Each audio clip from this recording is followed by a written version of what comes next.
Fala pessoal, vamos aproveitar esse dia de hoje para fazer uma aula rápida sobre prescrição penal, artigo 109 e seguintes do Código Penal.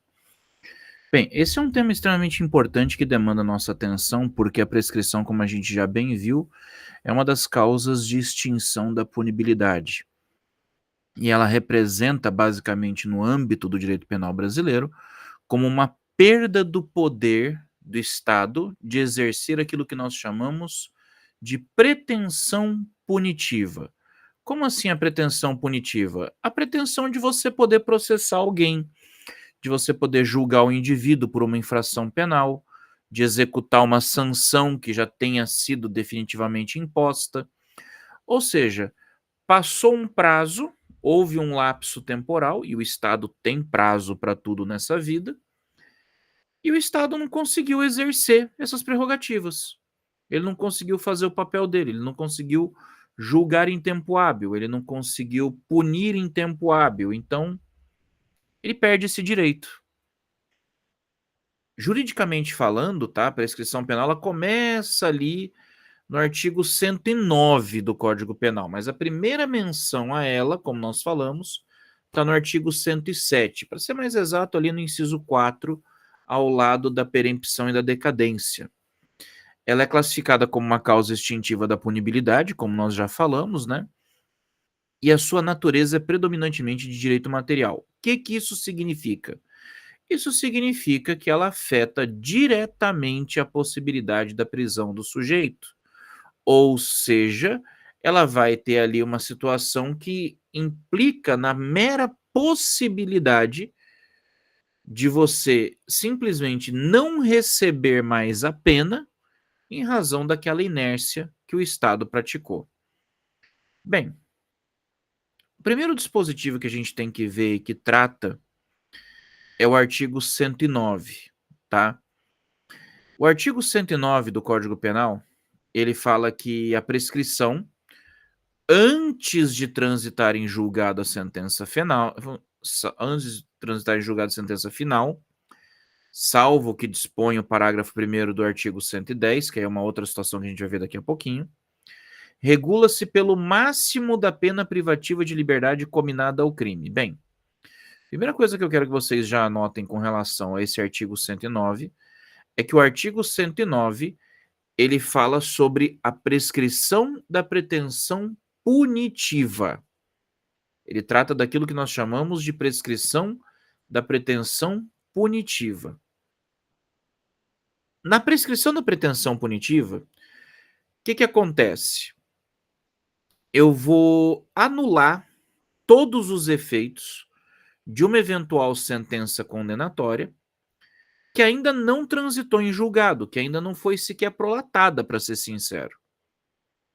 Isso vai atingir efeitos principais, como a própria pena, isso vai atingir efeitos secundários, como aqueles do 92 do Código Penal, que vocês já estudaram, eventuais efeitos extrapenais, como a perda de um cargo. A prescrição da pretensão punitiva, ela impede que a condenação produza qualquer efeito jurídico. E essa prescrição da pretensão punitiva, pessoal, é importante que vocês saibam, ela se opera antes da sentença. Ela se opera antes da sentença. Então, ela materializa a perda pelo Estado do direito de punir alguém. Por quê? Porque houve um decurso de um determinado período legal fixado na lei. Esse período se baseia na pena máxima, e aí a gente já vai ver onde é que está a referência, sem que o poder público tenha conseguido prolatar uma sentença condenatória definitiva, ou seja, com trânsito em julgado para acusação e para defesa. Então, olha só, ela pode ocorrer durante a formação da coisa julgada, ela pode ocorrer durante o inquérito, ela pode acontecer durante o processo. O lance é que ela acontece antes da sentença. Bem, a minha referência é a pena máxima abstrata, conforme o artigo 109. O que é a pena máxima abstrata? Você tem que pegar a pena do crime lá na redação do Código Penal. E você vai ver qual é a pena que é aplicada para o crime cujo cálculo prescricional você quer fazer. Ah, o cara cometeu um crime de furto. Eu quero saber se esse furto dele está prescrito, porque não saiu sentença até hoje.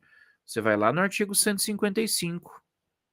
Você vai procurar lá a pena do crime de furto. 155. Subtrair para si ou para outra em coisa alheia móvel. Pena de reclusão de 1 a 4 anos. Pena máxima abstrata é a pena maior. São os 4 anos. Prescreve em 4? Não. Não é assim que funciona. A pena máxima abstrata é o meu referencial que eu devo jogar na tabela de prazos do artigo 109.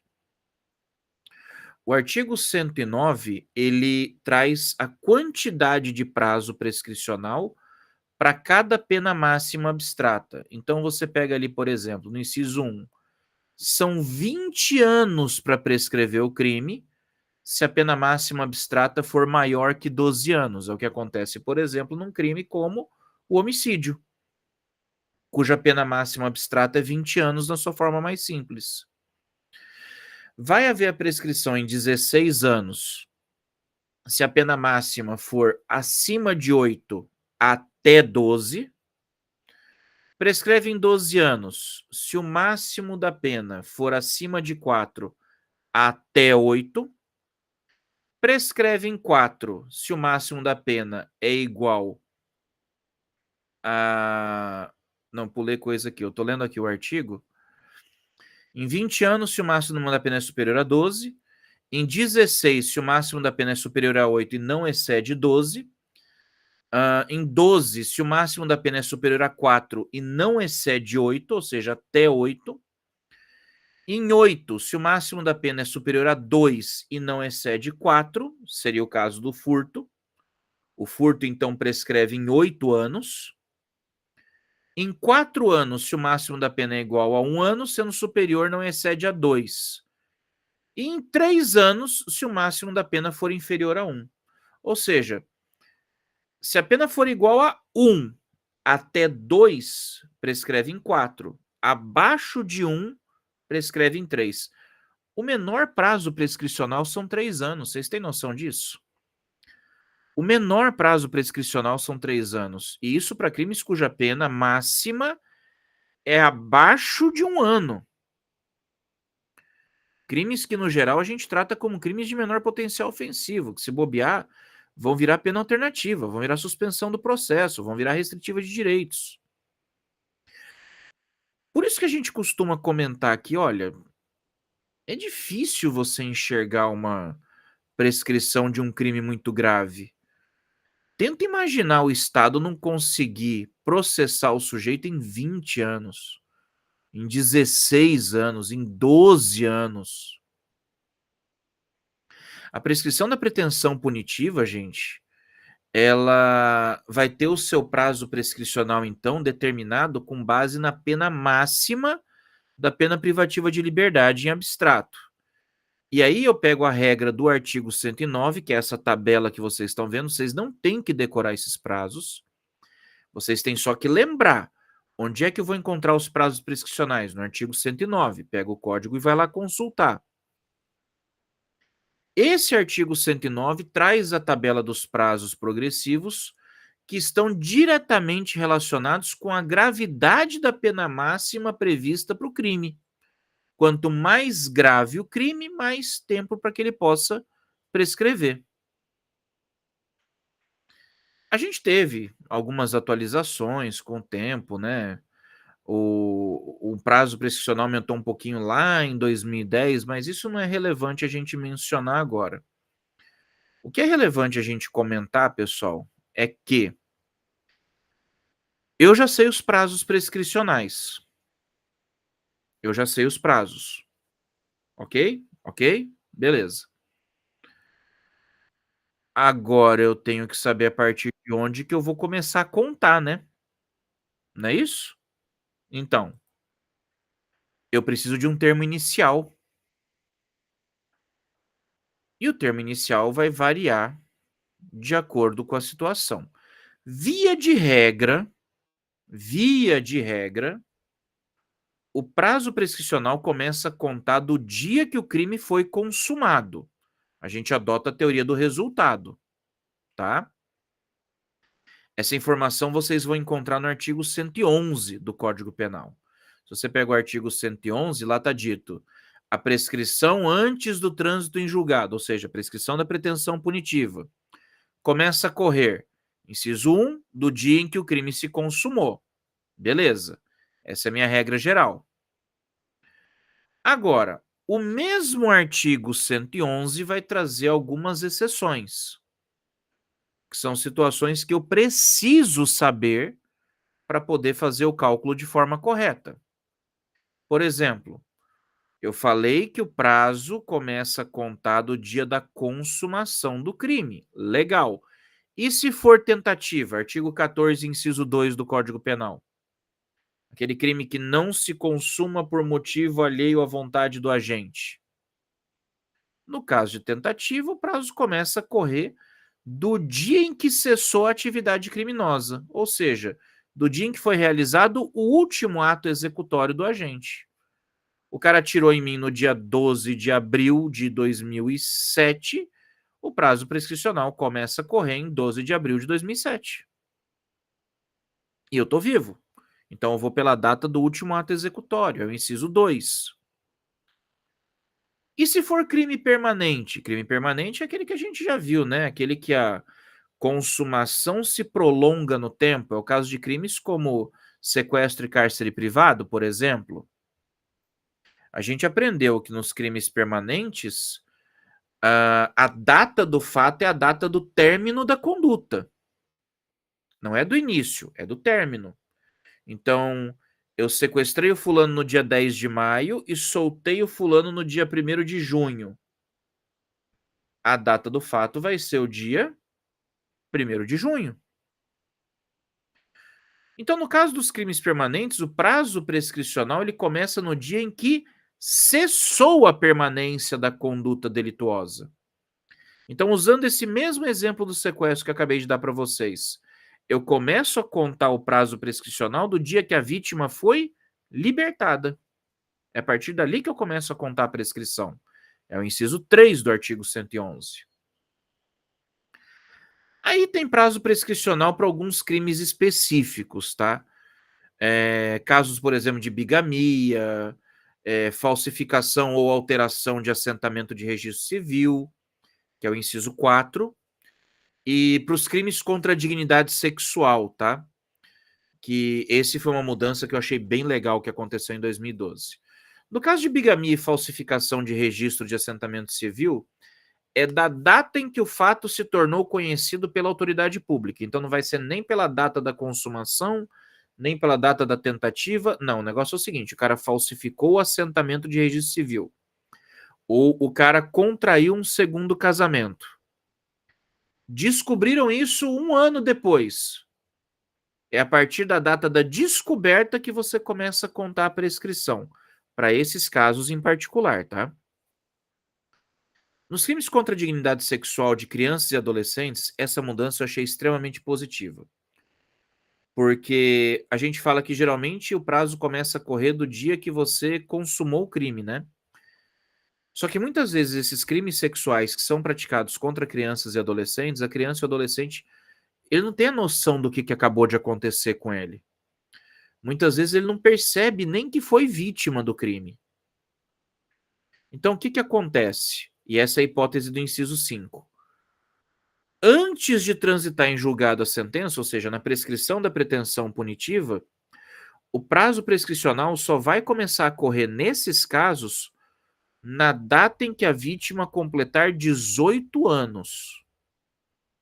A exceção é se já tiverem proposto a ação penal. Os pais descobriram, os pais já tomaram a providência e já começaram com o processo. Aí eu começo a contar a prescrição dos marcos que suspendem ali ou interrompem a prescrição. Agora, com relação à vítima em si, se a vítima ela não percebeu na época e só agora ela está notando o que aconteceu de fato, a prescrição só vai começar a correr efetivamente quando ela completar 18 anos. O que é excelente, porque como eu falei para vocês, muitas vítimas desses crimes, elas não têm noção muitas vezes que sofreram esse crime. Se for uma criança, por exemplo, ela pode achar que, meu tio brincava comigo, o meu vizinho brincava comigo, o amigo do papai brincava comigo, e essa brincadeira, na verdade, era um ato de violência. Que a pessoa só vai ter a noção que foi vítima depois que atinge uma certa idade. Então é importante evitar que prazos prescricionais já comecem a correr antes. Você faz com que o prazo prescricional corra só a partir do momento em que ela completou 18 anos ou se já tiver sido proposta a ação penal. Aí, beleza. Todos esses marcos iniciais estão no artigo 111 do Código Penal. É só pegar e ler. Pô, professor, pulou o 110. A gente vai voltar no 110 daqui a pouquinho. 110 é outra categoria de prescrição que é a pretensão executória. Vamos falar sobre ele daqui a pouquinho. Tem diferentes espécies de prescrição de pretensão punitiva, tá? Tem diferentes espécies. Eu tenho a prescrição da pretensão punitiva propriamente dita, que é a que a gente chama também de prescrição da pretensão punitiva abstrata. Essa é a modalidade clássica da prescrição, tá? Ela ocorre antes do trânsito em julgado da sentença. Essa prescrição atinge as duas partes do processo, acusação e defesa, tá? E mesmo após a sentença, se houver algum recurso de apelação, né, a sentença não transitar em julgado, existe a possibilidade dela prescrever, tá? Existe a possibilidade de ocorrer a prescrição, já que não houve trânsito em julgado. O cálculo vai ser feito com base na pena máxima, como nós já falamos para vocês, seguindo aqueles parâmetros lá do artigo 109 do Código Penal. Então, você vai seguir aqueles prazos lá de 20, 16, 12, 8, 4 e 3 anos, que estão todos previstos ali bonitinhos. Essa é a forma mais comum. Essa é a forma primária de verificação da prescrição, para que a gente possa checar se já passou ali o direito de punir ou não. Tem outra? Tem. A gente tem a prescrição da pretensão punitiva superveniente ou intercorrente. Está no parágrafo 1º do artigo 110. Tá? Nós vamos falar sobre ele daqui a pouquinho, com detalhes. Mas só para que vocês entendam. O senhor falou que a 110 é da prescrição executória. Eu sei, calma. Vocês já vão entender qual é a relação. A prescrição da pretensão punitiva superveniente, que o pessoal também chama de intercorrente, tá? Se vocês encontrarem qualquer menção à prescrição intercorrente ou prescrição superveniente, é a mesma coisa. Joga lá no 110, parágrafo 1º, tá? Ela verifica no lapso temporal entre a sentença condenatória recorrível e o trânsito em julgado, ou seja, entre a prolação da sentença e a data do trânsito em julgado. Pode demorar isso aqui, porque o cara pode meter uma apelação, por exemplo, pode passar 1 ano ou 2 aqui, tá? Ou após o improvimento do eventual recurso da acusação, tá? A acusação recorreu e foi negado provimento ao recurso da acusação. Eu começo a contar a intercorrente da data da publicação da sentença condenatória que admitiu o recurso. E diferente da prescrição da pretensão punitiva que a gente conhece, a prescrição intercorrente ela é calculada com base na pena efetivamente aplicada. Por isso a referência ao 110, parágrafo 1º. Vou adiantar aqui para vocês entenderem o que eu estou falando. A prescrição da pretensão executória, que é o 110, ela não usa como referência a pena abstrata máxima do crime. Ela usa a pena concreta que foi aplicada. Como eu estou contando o prazo da intercorrente a partir da sentença, eu já não vou mais usar a pena máxima abstrata como referencial para buscar o prazo prescricional no artigo 109. Eu vou usar a pena que foi efetivamente aplicada na sentença condenatória, ou seja, eu vou usar a pena concreta. É uma questão de lógica, pessoal. Uma vez que a acusação já não pode mais recorrer, o recurso foi negado, tá? Uma vez que a sanção já foi fixada na sentença, eu já estou definindo o teto da punição. Se eu estou definindo o teto da punição para aquele fato, não faz sentido eu continuar usando a pena máxima para buscar o referencial da prescrição. Eu vou usar a pena concreta para ajustar o prazo prescricional à real dimensão da punição. Simples assim. Dessa forma, eu consigo fazer com que a análise da prescrição seja muito mais condizente com o que a gente está vendo, entendeu? Então, a prescrição intercorrente é entre a sentença até aquela apresentação do recurso que a gente falou, né? Até o improvimento do recurso da acusação, para que você consiga, dentro desse lapso, verificar se aquela pena concreta que foi aplicada na sentença, trazendo um prazo prescricional às vezes menor, vai ser suficiente para a decretação da prescrição intercorrente ou superveniente. A prescrição clássica é antes da sentença, é para trás da sentença, tá? Prescrição intercorrente é entre a sentença, tá? É entre a data da sentença e a recusa do recurso da acusação ou o trânsito em julgado para a defesa. Eu tenho esses dois pontos de referência, tá? No material eu vou deixar mais detalhes para vocês, que a gente vai disponibilizar, além da aula, o material completo de prescrição para vocês estudarem. Aí nós temos também a prescrição retroativa, que também tem base no 110. Por que tem base no 110? Porque vai usar a pena concreta, já não vai mais usar a pena abstrata. Mas por que tem esse nome de retroativa? Vocês vão entender. A prescrição retroativa, assim como no caso da intercorrente, ela também vai ser calculada com base na pena concreta, tá? Por isso, o fundamento no artigo 110. Agora, o lance é o seguinte: na retroativa, eu preciso que a sentença já tenha transitado em julgado.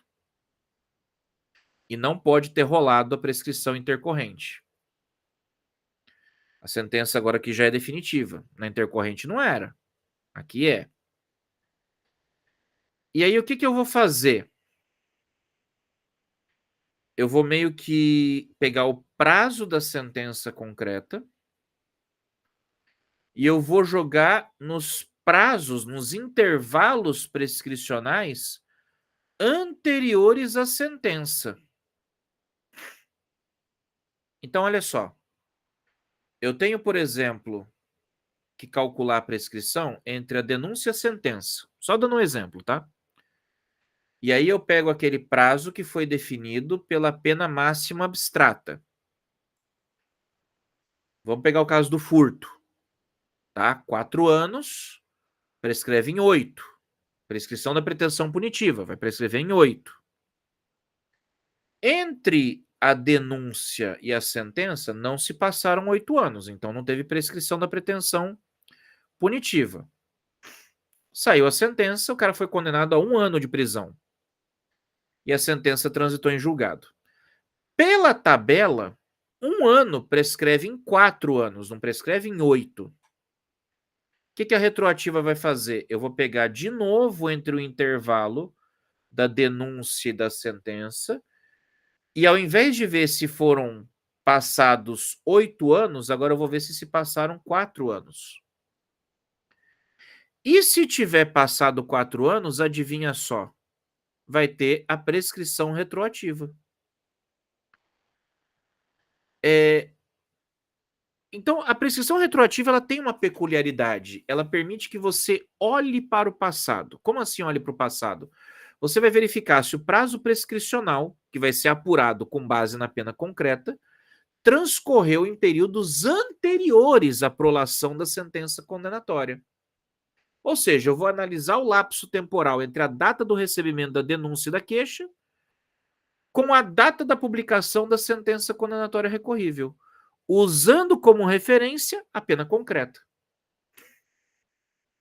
Então, até agora, 3 modalidades de prescrição, hein, gente? A prescrição retroativa, ela tem algumas polêmicas, tá? Especialmente ali depois da Lei 12.234, etc e tal. Tem alguns requisitos para que ela possa ser configurada. Eu tenho que ter sentença penal condenatória, trânsito em julgado da sentença para acusação ou improvimento do recurso para acusação, tem que ter verificação de decurso de prazo prescricional calculado com base na pena que foi concretamente aplicada, só que no período compreendido entre a data da denúncia de queixa e a publicação da sentença. Então, assim, a prescrição retroativa, pessoal, mesmo assim de forma limitada, ela acaba representando meio que um saneamento processual, já que ela reconhece que, embora tenha havido a condenação, o Estado demorou para condenar. Ele demorou em etapas que eram consideradas importantes no processo. E o que faz com que a punição acabe sendo inviável. E aí, no final, você verifica que ela pode ter sido justa ou suficiente se você tiver ali enquadrado nessa prescrição retroativa e verificado que, mesmo com um prazo prescricional menor, a sanção foi prolatada no prazo ideal. Tem mais uma ainda, e essa aqui é a prescrição antecipada, tá, gente? É a prescrição de perspectiva hipotética. Essa aqui é polêmica, tá? Eu, particularmente, não queria nem comentar, porque o Superior Tribunal de Justiça, na súmula 438, se não me falha a memória, ele já admitiu, tá? Ele já definiu que é inadmissível a prescrição antecipada. Ele já falou que é inadmissível, tá? Porque essa prescrição ela seria uma construção doutrinária e jurisprudencial assim minoritária, tá? Seria aquela coisa que você reconhece antecipadamente a prescrição com base em uma pena provável ou hipotética que o cara vai receber. Ou seja, você está colocando o carro na frente dos bois. Você, antes mesmo da sentença do juiz, antes do juiz analisar as circunstâncias do fato, você já está querendo projetar a pena que provavelmente vai ser aplicada e usá-la como referência para sua prescrição. Não preciso nem falar mais nada, tá, gente? Súmula 438 do STJ, tá? Não se reconhece prescrição antecipada ou prescrição virtual. Eu nem ia comentar, eu nem ia falar, tá? Para falar a verdade. Eu nem ia comentar com vocês. Mas o lance é o seguinte: volta e meia tem quem defenda. Porque, como eu falei, é uma construção doutrinária minoritária. Você vai encontrar gente defendendo. Então, pode acontecer de você buscando conteúdo na internet, buscando material, etc., você esbarrar em alguma coisa que fale de prescrição virtual ou prescrição antecipada. Gente, ignora. Ignora, tá? A gente tem a prescrição, como eu falei para vocês, retroativa. A gente tem a prescrição intercorrente, que também é conhecida como superveniente, e a gente tem a prescrição da pretensão punitiva propriamente dita ou abstrata, tá? Essas são as 3 formas, tá? Essas são as 3 formas. Agora, temos a outra, que é a prescrição da pretensão executória. Prescrição da pretensão executória, pessoal, ela ocorre quando você verifica a perda do direito do Estado de executar a sanção penal. Olha a diferença. Na prescrição da pretensão punitiva é a perda do direito de punir, ou seja, de aplicar a pena. Aqui eu já tenho pena aplicada. Eu só preciso prender o cara e fazer o cara começar a cumprir a pena. Eu só preciso fazer com que ele comece a cumprir a pena. É a prescrição depois do trânsito em julgado da sentença final condenatória. que eu tenho que fazer? Eu tenho que pegar esse cara e botar esse cara para cumprir pena, pô. É isso. Diferente da prescrição da pretensão punitiva, a prescrição da pretensão executória incide, tá, gente? No momento posterior à sentença, quando eu já tenho um título executivo penal definitivo. O problema aqui é que o Estado, por inércia, não consegue, dentro de um prazo legal, iniciar ou dar continuidade à execução da pena imposta. Então vocês já perceberam um padrão aqui, né? Eu tenho um marco divisor fundamental entre a prescrição da pretensão punitiva e a prescrição da pretensão executória. O marco fundamental que separa as duas, gente, é o trânsito em julgado da sentença penal condenatória para acusação e para defesa. Então, eu sempre vou verificar, sentença penal transitada em julgado, daqui para trás é pretensão punitiva, daqui para frente é prescrição da pretensão executória. Passou esse marco, deixa de ser punitiva, passa a ser executória, simples assim. O cálculo prescricional, gente, é o mesmo cálculo prescricional, tá? O prazo prescricional da pretensão executória, ele é o mesmo do artigo 109, são os mesmos prazos do 109. A diferença está no referencial. A prescrição punitiva, ela usa a pena máxima abstrata. A prescrição da pretensão executória utiliza a pena efetivamente aplicada. Eu uso os mesmos prazos, as mesmas faixas estabelecidas do 109, uso tudo igual, mas para pretensão executória os prazos vão ser calculados com base na pena concreta. Esse é o mais importante que vocês saibam. E é legal, porque você percebe que dentro de um mesmo processo eu posso ter diferentes prazos prescricionais. Ah, o cara cometeu um homicídio. Pô, a pena máxima do homicídio é 20 anos. 20 anos é superior a 12, vai prescrever em 20. Tá, mas ele pegou um homicídio simples e ainda pegou privilegiado, com a redução de pena do parágrafo 1º por domínio de violenta emoção logo após injusta provocação. Então o juiz ainda diminuiu a pena dele de 1/3, ele foi condenado a 4 anos. Pô, se não excede a 4, prescreve em 8. Quer dizer, olha a diferença. A prescrição da pretensão punitiva pode ser de 20 anos e a prescrição da pretensão executória pode ser de 8 no mesmo processo. No mesmo processo. Eu posso ter prazos prescricionais diferentes. Quando que eu começo a contar a prescrição da pretensão executória? Qual que é o meu termo inicial? Bem, o artigo 111 me deu o termo inicial da prescrição da pretensão punitiva. Quem vai me dar o termo inicial da prescrição da pretensão executória é o artigo 112, é o artigo seguinte. É o 112 que vai me dizer onde é que eu começo a contar o prazo da pretensão executória. São dois incisos, duas hipóteses, tá? Do dia em que transita em julgado a sentença acusatória para acusação, a sentença condenatória para acusação, transitou para acusação, já começo a contar ali. Do dia em que se interrompe a execução da pena, salvo quando o tempo da interrupção for computado na pena. Por exemplo, fuga do condenado. Por exemplo, o cara pegou, deu um migué, pulou o muro, fugiu. O prazo da pretensão executória, nesse caso de fuga de prisão, começa a correr a partir da fuga. E eu vou considerar como referencial para a tabela do 109 o prazo restante da pena que deve ser cumprido. Então o cara foi condenado a 10 anos, cumpriu 6 anos, faltam 4. Pulou o muro e fugiu. Começo a contar a prescrição da pretensão executória em cima dos 4 anos que faltam. 4 prescreve em 8. Eu tenho 8 anos para achar esse cara. Tem algumas coisinhas aqui que o STJ anda falando a respeito. Aí é preciso a gente ter um pouco de cautela, tá? A jurisprudência do STJ hoje, tá?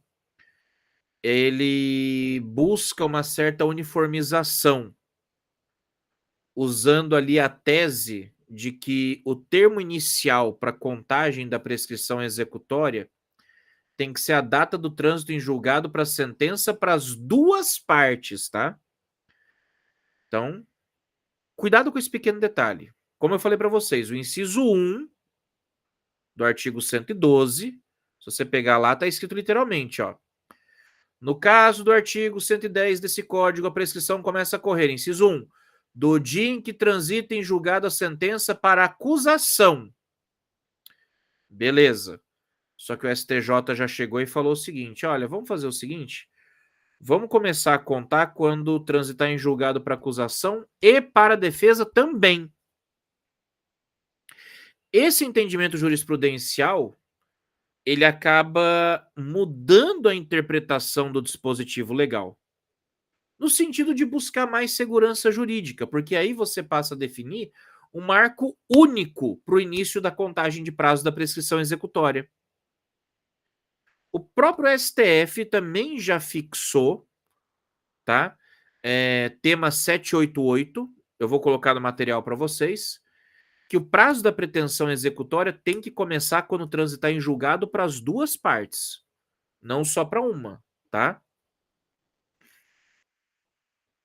Tá, professor, mas e se esse cara for reincidente? E se nessa aí que, pô, o cara foi condenado, ele tá foragido, acontecer dele cometer um outro crime? E se acontecer dele acabar cometendo mais um crime? Bem, a reincidência pode aumentar o prazo prescricional. Tem até uma súmula do STJ que contraria essa ideia. Nós vamos falar sobre ela daqui a pouquinho.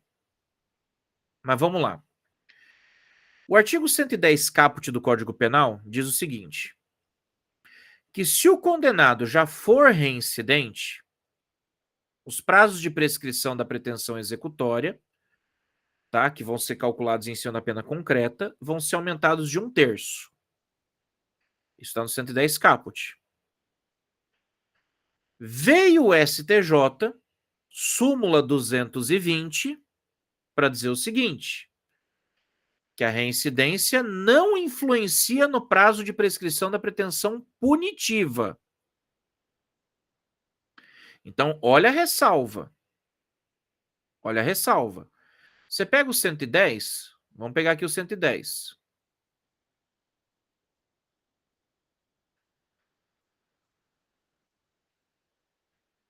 Ah, tá. Tá. Depois eu vou encontrar aqui. 110, ele regula a prescrição executória, tá? Nesse caso,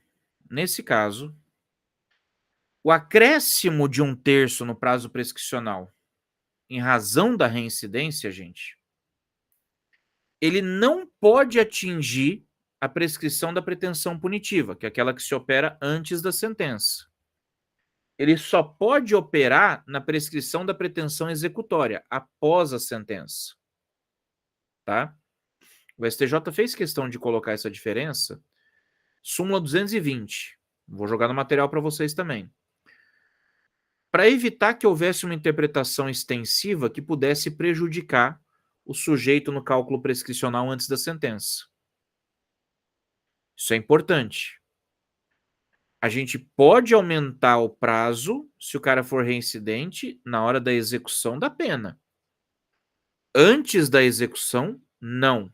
STJ definiu isso, súmula 220, tá?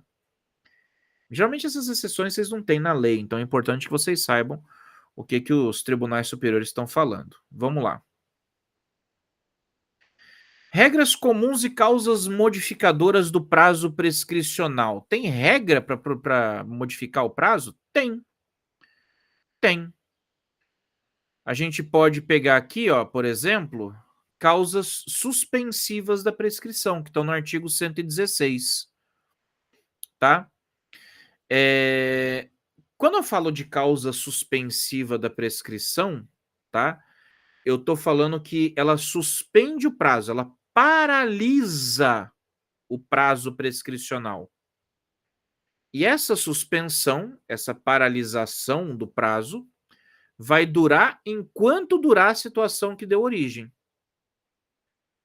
Acabou a causa da suspensão, o prazo volta a correr pelo tempo que faltava. Simples assim. tá? O artigo 116 vai trazer as principais causas suspensivas. Por exemplo, enquanto não for resolvido em outro processo questões que dependem do conhecimento da existência do crime, são as chamadas questões prejudiciais, tá, gente? Obrigatórias. A solução em outra esfera, como por exemplo a esfera civil, é indispensável para a própria tipificação ou comprovação do direito penal. Quer ver um exemplo? Validade de casamento anterior no crime de bigamia. Para que eu possa comprovar a existência do crime de bigamia, eu, na esfera civil, tenho que comprovar a validade do primeiro casamento que foi contraído antes do casamento que consumou a bigamia. Então, enquanto eu não obtiver a validação em outra esfera, que é a esfera civil, o prazo prescricional da bigamia está suspenso. Ó, segura a bigamia aqui, deixa eu resolver ali no civil primeiro para ver se aquele casamento era válido. Quando eu conseguir a informação, eu vou trazer para cá. E aí a gente continua trabalhando aqui, beleza? Beleza, fechou, ótimo, legal. É isso. Outra situação, enquanto o agente está cumprindo pena por outro motivo fora do Brasil, o inciso 2.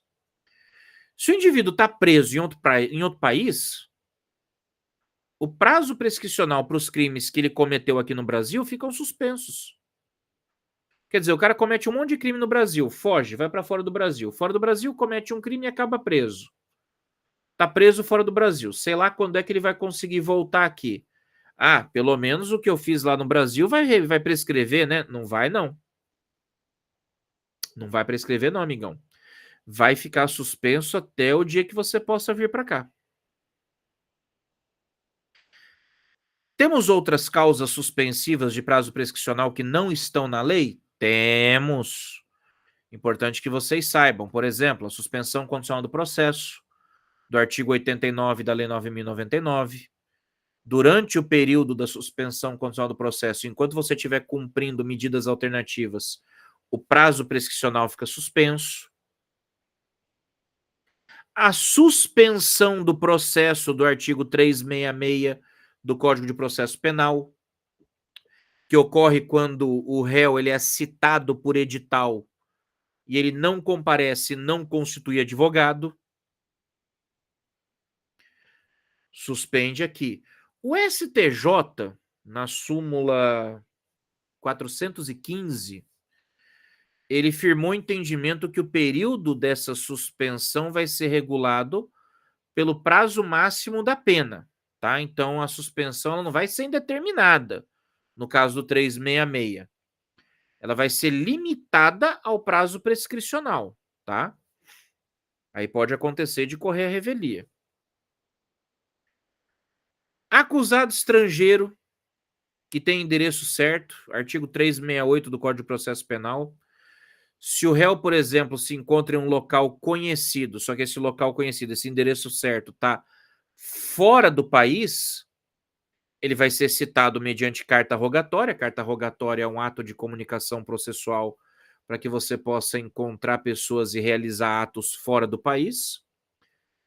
E até que a carta rogatória seja efetivamente cumprida, o prazo fica suspenso. Tem suspensão também, se não me falha a memória, no acordo de leniência, que é aquele acordo que você fecha em caso de crimes contra a ordem econômica, tá? É que você reconhece a sua responsabilidade, você faz a devolução de valores, etc.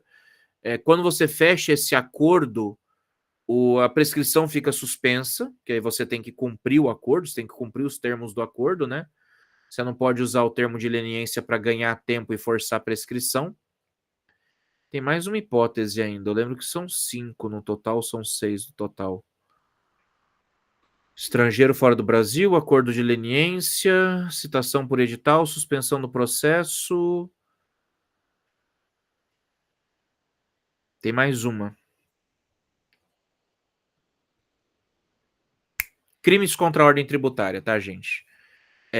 Tem inclusive súmula vinculante para isso. Súmula vinculante 24, se não me falha a memória, tá? A prescrição, no caso de crimes contra a ordem tributária, ela é suspensa quando não há o pagamento, ou seja, o lançamento do tributo. Enquanto o cara não faz o lançamento do tributo, enquanto ele não faz o recolhimento do tributo, o crime contra a ordem tributária que por ele foi praticado fica suspenso, não vai ter prescrição até ele pagar. Só depois que ele paga, o prazo prescricional volta a correr, tá? Se ele eventualmente parcelar o pagamento, enquanto durar o parcelamento, também fica suspenso o prazo prescricional. Além das causas suspensivas, temos também as causas interruptivas da prescrição. Agora é diferente, estou falando agora, já estou no artigo 117. Causa interruptiva de prescrição, ao contrário de causa suspensiva, ela não vai só parar o prazo. Parei e voltei a contar de onde parou. Não, a causa interruptiva, ela zera o prazo. Eu paro, zero e começo a contar de novo. A partir do ato interruptivo, então, pessoal, eu começo a contar aquele prazo prescricional do zero, integralmente. Eu desconsidero todo o tempo que já passou. Vocês estão entendendo agora por que é difícil prescrever um crime? Porque quando eu falo de prescrição, não é só aquele prazo que está no artigo 109. Ah, eu tenho 20 anos para poder processar e condenar o cara que cometeu o homicídio. Não, cara, às vezes o prazo é bem maior do que isso. Porque dentro do processo há algumas causas interruptivas que vão fazer com que aquele prazo de 20 anos zere e comece a contar de novo. Então esse prazo, na verdade, não vai ser só 20 anos, pode ser 30, 35, dependendo da situação. Por isso que a gente costuma falar que para ver prescrição hoje, com todo respeito, tem que ter uma leniência muito grande ali, tem que ter vamos dizer assim, cara, você tem que ser muito desligado ou tem que ter agido de má fé. Não tem terceira opção. Imagina você conseguir deixar um processo parado por mais de 20 anos, cara. Imagina você conseguir deixar um processo parado por mais de 16 anos. E aí você coloca em cima disso ainda a possibilidade de você zerar o prazo prescricional. Gente, não tem como? Nas causas interruptivas de prescrição, a prescrição vai ser calculada considerando o intervalo de tempo entre cada marco inicial e cada marco interruptivo subsequente. E aí o artigo 117, ele vai me dizer quais são os marcos processuais que interrompem o prazo. Eu vou interromper e zerar o prazo? Olha só, eu comecei a contar lá no marco inicial, artigo 111 e 112. Comecei a contar dali. Chegou no marco interruptivo, zero e começo a contar de novo. Chegou no próximo, zero e começo a contar de novo, e assim por diante. Então, beleza. Comecei lá na data do fato, ou na data da tentativa, tanto faz. Instaurei inquérito, investiguei, foi apresentado o relatório, o Ministério Público apresentou a denúncia foi recebida pelo juiz. O recebimento da denúncia e da queixa é o primeiro marco interruptivo da prescrição. Então, da data do fato, eu começo a contar a prescrição. Recebeu a denúncia? Zero e começo a contar de novo.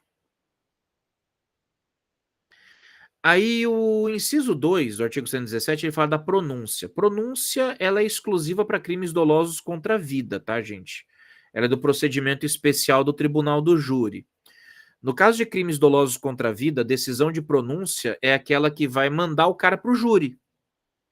É a decisão que fala que ele vai passar pelo julgamento do tribunal do júri. Beleza, o cara foi pronunciado, é a sentença da primeira fase do sistema bifásico do tribunal do júri. Vai zerar o prazo e vai começar a contar de novo. Aí o cara entra com um recurso em sentido estrito contra a decisão de pronúncia. A decisão que confirma a pronúncia também vai zerar o prazo prescricional mais uma vez. Então o cara pode ter tentado recorrer para ganhar tempo. Pois adivinha só, vai zerar o prazo de novo quando sair a confirmação da pronúncia. E aí foi o processo, correu o processo, instrução, julgamento, etc e tal, saiu a sentença, publicou a sentença. A publicação da sentença também é um marco interruptivo da prescrição. Publicou a sentença, zerou o prazo de novo. Aí tem aquele lance, hein? Prestar atenção, porque aqui eu já começo a entrar no prazo da prescrição executória. Seja lá pela intercorrente, seja pela prescrição executória, mas eu já estou aqui na sentença já, pô. Publiquei a sentença, ok. O cara tá solto ainda, o cara tá sendo procurado ainda. Estamos procurando, estamos caçando. Prendemos. 2 anos depois a gente achou o cara e prendeu. Maravilha. Começou a cumprir pena? Começou a cumprir pena. Parabéns. O início ou continuação do cumprimento da pena também zeram o prazo prescricional. Vai zerar o prazo prescricional do cara. Isso aqui é uma causa interruptiva específica da prescrição da pretensão executória já, tá? Mas eu vou zerar e vou começar a contar de novo. Tem mais uma ainda, que é quando o cara pratica um novo crime. Se após o trânsito em julgado da condenação anterior, o cara praticar um novo crime, ele reincidir, essa data desse novo crime vai interromper também o prazo prescricional. Então vocês acabam tendo que desenhar uma linha do tempo para vocês aprenderem a calcular a prescrição melhor. E nessa linha do tempo, vocês vão ter que marcar todas essas datas. A data do fato, a data do recebimento da denúncia, a data da publicação da sentença, a data do início do cumprimento da pena, se o cara fugir, a data quando ele foi recapturado. E aí você vai jogando os prazos entre cada uma dessas datas, para você verificar se houve algum tipo de prescrição.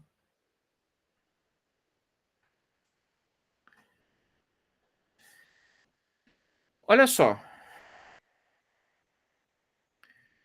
Acórdão, publicação de acórdão, tá? Também vai interromper prescrição, fica a dica, tá? Vamos ver.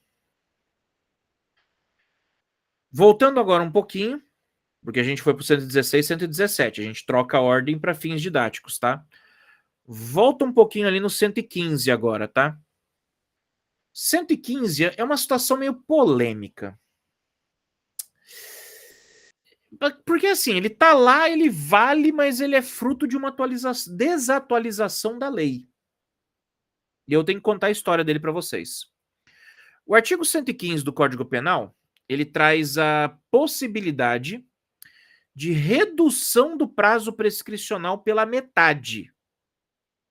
Aí já começa a ficar um pouco mais tranquilo para prescrever, né? É uma regra de política criminal isso aqui. Leva em consideração a idade do agente no momento da prática do crime ou da prolação da sentença, tá? O efeito a gente já viu, redução do prazo pela metade, ok. O que nos chama atenção? O que nos chama atenção é o seguinte. Eu vou reduzir o prazo pela metade se, na data do crime, o criminoso era menor de 21 anos, ou se na data da primeira sentença ele já era maior de 70 anos. Se na data do crime era menor de 21, se na data da sentença era maior de 70, reduz o prazo pela metade. Aí o pessoal pergunta o seguinte, mas por que 21? Se a maioridade penal é aos 18?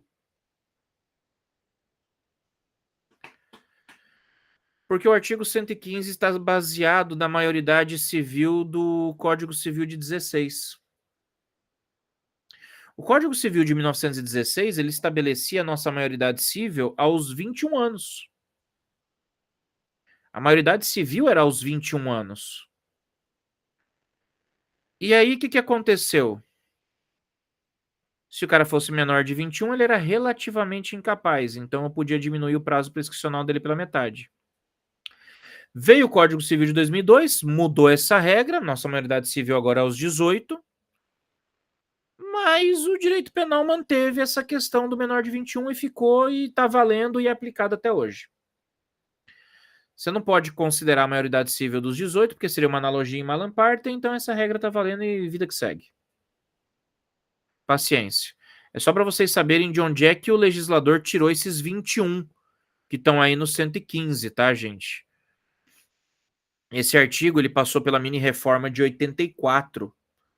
Em 1984, a gente ainda estava sob a vigência do Código Civil de 16, então não tem o que fazer, né? É só para vocês saberem de onde é que o cara tirou esses 21 aí, tá?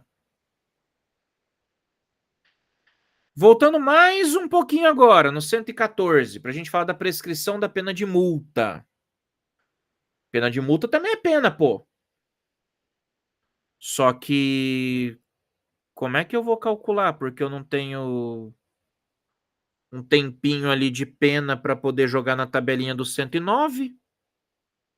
Bem, a pena de multa é uma sanção de natureza pecuniária. Ela não vai ter uma pena corporal que possa ser jogada na tabela do 109. Isso significa que ela vai ter regras prescricionais específicas. E quem vai definir essas regras prescricionais específicas é o artigo 114 do Código Penal.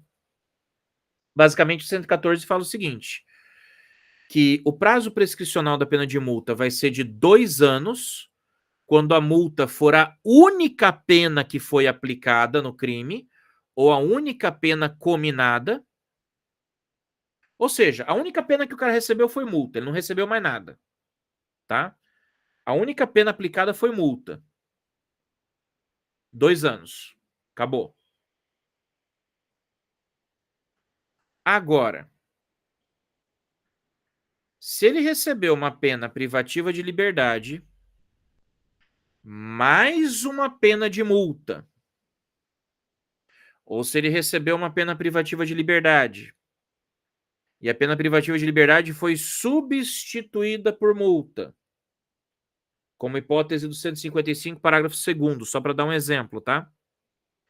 Ou o cara pegou uma pena privativa de liberdade e recebeu uma multa restritiva de direitos. Se a pena de multa for alternativa ou cumulativa com uma privativa de liberdade, aí vai no prazo da privativa de liberdade. O cara pegou, por exemplo, 1 ano de prisão e o juiz substituiu esse 1 ano de prisão por uma pena de multa.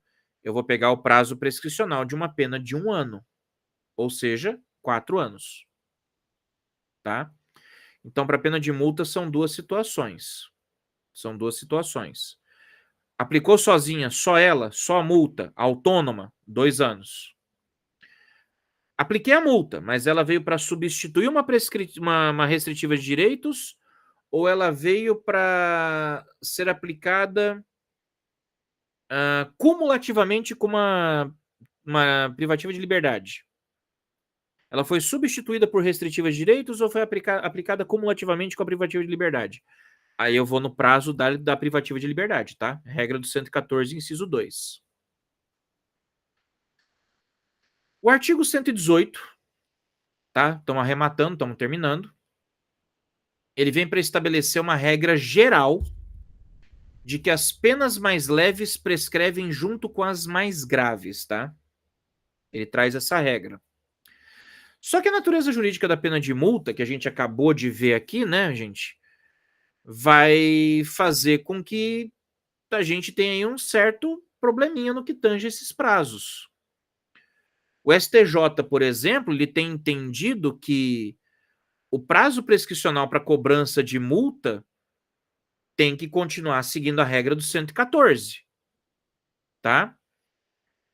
Agora, quando você fala de execução fiscal, porque a multa agora ela gera execução fiscal, né? Se você não paga a multa, teu nome vai para a dívida ativa da Fazenda Pública.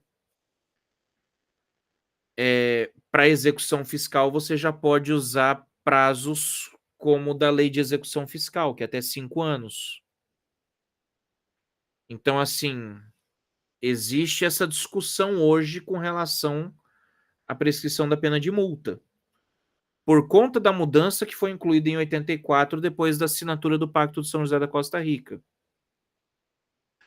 O STJ fala que 2 anos. Mas depois que seu nome vai para a dívida ativa da Fazenda Pública, aí você tem que esperar 5 anos. Tem que ficar ligado nesse detalhe. Nem tudo são flores. Nós temos exceções. Nós temos crimes considerados imprescritíveis. O que isso significa? Significa que nós temos uma regra no direito penal que é a da prescritibilidade, ou seja, todo crime prescreve. Só que a própria Constituição Federal estabelece exceções para determinados crimes. São crimes que eles apontam como sendo de extrema gravidade. E nesse caso, esses crimes são considerados imprescritíveis. O que isso significa? Não prescrevem nunca. Pode passar 50 anos, meu amigo, você vai responder por esses crimes. E é importante a gente comentar sobre esses crimes imprescritíveis, porque eles não se fala sobre isso no Código Penal. A exceção está na Constituição de 88, tá? Você vai pegar ali no artigo 5º, inciso 42 e 44, tá? Artigo 5º, inciso 42 e 44.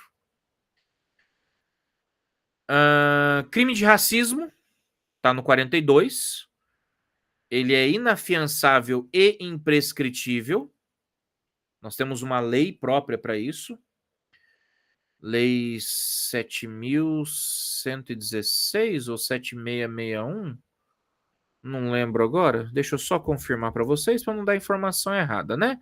7716, tá? 7.716.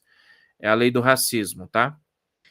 Todos os crimes dessa lei, todos, sem exceção, são imprescritíveis. Não prescrevem, tá? E aí, no inciso 44, a gente tem ação de grupos armados, civis ou militares, não interessa, contra a ordem constitucional e o Estado Democrático de Direito. Também são crimes inafiançáveis e imprescritíveis. Essas são as únicas hipóteses de imprescritibilidade criminal que a gente tem atualmente no direito penal brasileiro, tá, gente? Isso significa que essas são as únicas hipóteses aí que você não vai ter prescrição de jeito nenhum. O constituinte originário, ele meio que escolheu essas condutas por conta da altíssima reprovabilidade social e por representar, obviamente, um grave atentado a valores fundamentais da sociedade brasileira, né, pô? Estamos falando de igualdade racial, estamos falando da estrutura do próprio Estado Democrático de Direito. Tem projeto de lei, tá? Tem um projeto de lei. É de 2019, eu não sei a que pé anda esse projeto de lei, que quer também tornar imprescritíveis os crimes hediondos, o tráfico de drogas, que é equiparado a hediondo, e o crime de terrorismo. Nós temos uma lei de terrorismo, tá? Só que essa proposta tá ali ainda, né?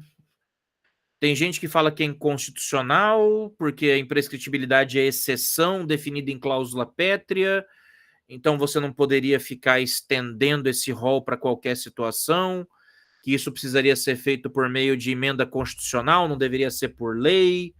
Então, tem um debate interessante rolando aí. O pessoal quer ampliar o rol de crimes imprescritíveis, mas por enquanto não. Imprescritível só esses dois, tá? Crimes de racismo e ação de grupos armados, civis ou militares. Acho que é isso, tá, gente? Se a gente fosse fazer um fechamento aqui, a gente pode dizer que a prescrição ela é um instituto, tá? Complexo, ela não é simples. Tem várias modalidades, tem regras específicas que remontam a contagem de prazo lá do artigo 10 do Código Penal. Tem causas que suspendem o seu curso, que interrompem o seu curso, mas o que a gente tem que lembrar que é importante são os seguintes pontos. Primeiro, distinção fundamental entre a prescrição da pretensão punitiva e a prescrição da pretensão executória. Para a pretensão punitiva, eu tenho os incidentes antes do trânsito em julgado da condenação. Para a pretensão executória, eu tenho depois do trânsito em julgado da condenação. Tem que lembrar disso. Tem que lembrar também que o Código Penal e a interpretação jurisprudencial de tribunais superiores hoje, como STF, STJ, etc., vão influenciar diretamente na configuração da prescrição como a gente conhece. Questões, por exemplo, como a prescrição retroativa. Por que é importante eu conhecer a prescrição e por que é importante eu saber fazer o cálculo prescricional? Para poder garantir que o sistema seja justo.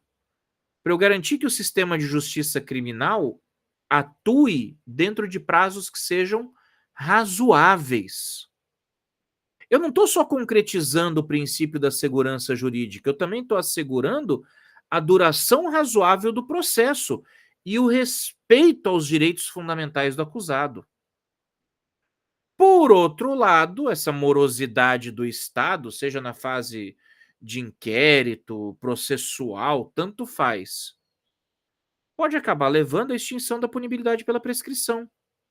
Ou seja, você cria aquela sensação indesejável de impunidade, que se converte em descrédito para a justiça.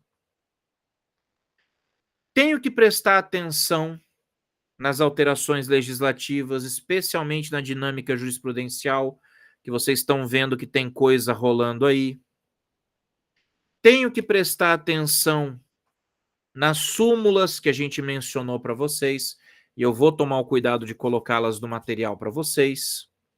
Eu vou esperar a transcrição dessa aula e vou transformar numa apostila para vocês. Então, o que a gente precisa enxergar é que a prescrição penal, em última análise, tá, gente? Ela está no centro de um equilíbrio que demanda uma aplicação técnica e justa da lei penal para que você possa dar para a sociedade uma resposta aos crimes em tempo hábil e razoável. Simples assim. Essa aula vai ficar disponibilizada junto com o material apostilado, tá? Para que vocês possam aí tirar todas as dúvidas que vocês tiverem com relação a esse conteúdo, que é o nosso último conteúdo de Penal 2. Tá ok? Qualquer coisa é só entrar em contato, pessoal. Vocês fiquem com Deus, bons estudos para vocês e até a próxima oportunidade. Tchau, tchau, gente.